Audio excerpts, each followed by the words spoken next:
Howdy friends, welcome back to the railroad. In this episode, we'll begin construction on my brand new 3.5-inch gauge Highline track.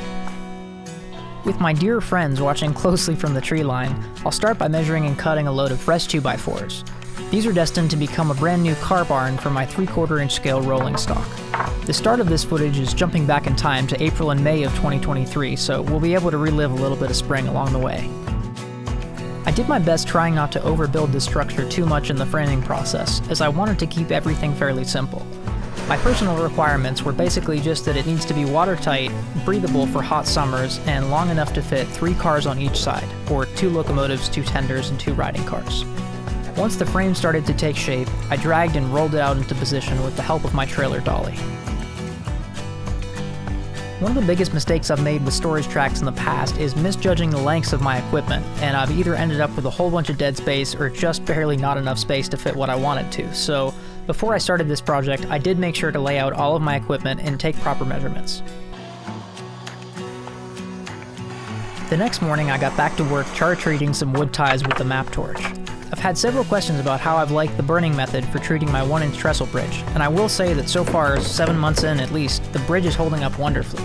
The rainwater beads right off of it so the wood won't get waterlogged, and insects like carpenter bees, carpenter ants, and wood roaches don't seem to find it attractive, so the wood still feels entirely sturdy. With this being the case, I have decided to continue using charred ties for the first siding section of the Highline headed out of the car barn. With the floor joists installed, it was time to get the floor ply screwed down and then move on to the corrugated roof. I really do like the look of a sheet metal roof, and these project panels were super cheap at Home Depot and really easy to install. I've also found that the wasps don't like this stuff and they'll tend to avoid it, which is a huge unintentional win for me. For rail in the barn, I'm using 1/2-inch aluminum angle that I got in 6-foot lengths from my local Tractor Supply, which surprisingly was just as cheap as any metal supply near me. I'll continue to use this angle for the car barn siding in the upcoming stub switch. I've personally never been a huge fan of using angle or bar as rail with wooden ties, but this will certainly work just fine for storage and steam ups, and it'll save me some rail down the road. Speaking of rail, I've been in touch with a good friend from out of state, and it sounds like I may have found an awesome source of 5/8 rail to continue laying here through the winter. So stay tuned for that. I'll be sure to bring you guys along for the adventure as we bring it back home to Tennessee.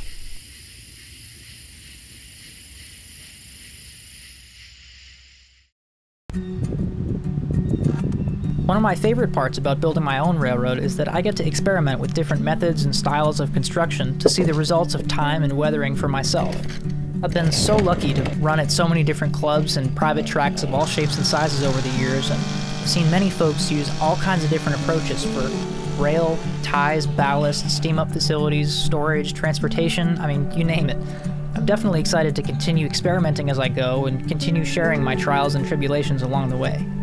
The best part for me is that if I don't like something, I can change it anytime I want. If something rots away, I can replace it without interrupting anybody else's run time or being on anyone else's schedule, which, if you've been part of a big club, you know what this kind of freedom feels like. Most of the elevated railroads I've ever run on have been built with either metal beams or concrete stands supporting the track, the wooden 4x4s having long since been upgraded.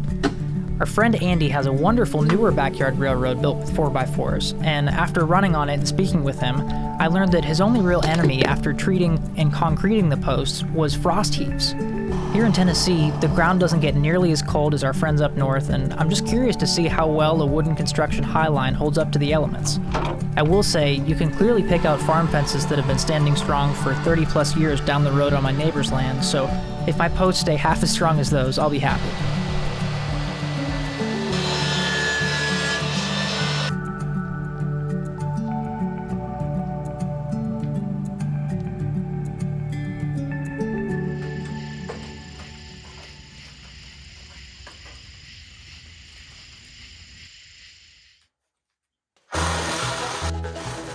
As you might be able to tell by now, this High Line definitely isn't all being built at once.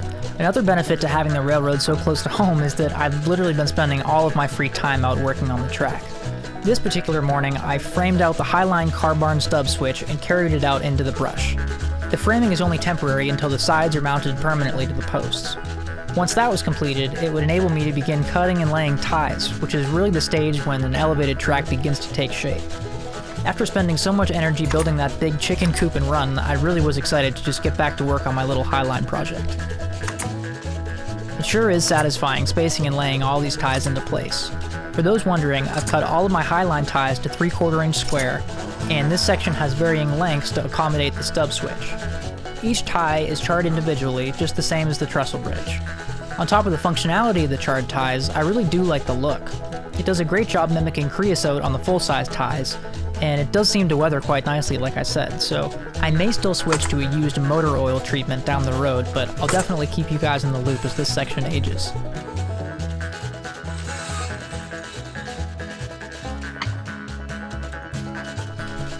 Once the ties were down, I extended 4 additional feet of aluminum angle rail from either side of the barn and rolled in some equipment. These are some of the last shots of my Van Brock 131 before she got her new paint, so it's funny for me to see now. I'll just say, she's looking much more presentable these days.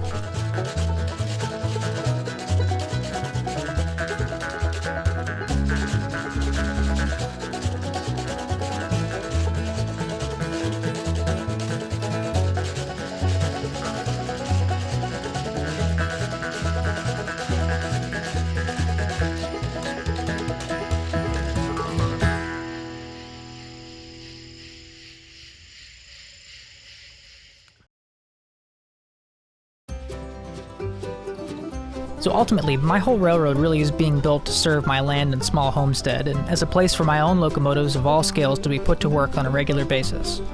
I do certainly plan to invite other railroaders to bring visiting equipment at some point, but those dream meets of mine will likely still be several years down the road. As you might be able to tell, I'm just not able to consistently work on the railroad, and I really only spend an hour or two working here and there throughout the week as my schedule allows. Although I can't wait for the railroad to be complete, the construction process is just as much fun for me, and I've been really enjoying the slow build so far, so I do plan to continue my slow and steady pace for as long as I see fit. There are certainly plenty of other chores to keep me busy around the ranch, but I will say I'm looking forward to putting the railroad to good use for this purpose in the future. I really do think incorporating the railroad into daily life on the farm is the best way for me to enjoy it, and it'll allow me to use my equipment that much more often. Here you'll see me mounting a door on the front of the car barn, and I ended up actually following the same process for a door on the back to easily access tools. I'm also using basically the cheapest hinges, handles, and hardware I could find for the purpose. This barn doesn't need to be anything fancy, it just has to be functional and fit the look of the railroad when it's done. After digging in a few more 4x4 posts, I got to work building a small toolbox under the front of the car barn. Because this rack will hold a miniature compressor for steaming up, I wanted to have plenty of ventilation and be accessible from both sides. Again, this doesn't need to hold much weight or be too elaborate, but it does need to stay straight and look the part for years to come, so I'll take my time and make sure the frame is square and true and that it's anchored in tightly. A day or two later, I was able to come back out and concrete in those posts, and I came equipped with my larger portable compressor and some scrap wood from the shop to finish off the toolbox. I'm just using 1x3s, cutting them down to length quickly with a speed square and circular saw, and tacking them up with a nail gun. I was going for a combination of tender toolbox and old dynamite crate, so I think this came out just fine. So I do just want to take a second to say thank you all so much for 1,000 subscribers here on the channel. It's just so exciting for me to see the interest in backyard railroading and the community as a whole growing here on YouTube. Be sure to drop a like or a comment to let me know what you think of this video and share with your friends, and yeah, I guess that being said, subscribe so you won't miss the next episode, but I really do just appreciate all your support as always, and yeah, I look forward to sharing more as the railroad progresses here. Next up, I got to work on building a rolling mainline switch to the siding. I will likely replace this wooden frame with a metal one once I get a welding setup in the shop, but once treated and rolling on a concrete footer, this should do the trick for quite a while. The hinge I used is meant for a farm gate, but it holds weight just fine and pivots nice and true. Historically, all my favorite High Line stories came from railroads that were built with whatever was available, so I figured I might as well experiment and have fun with it. If you've made it this far, thanks again for following along. This High Line has been a really fun project, and I can't wait to continue to share the adventure with you. Cheers, everybody. We'll see you down the line.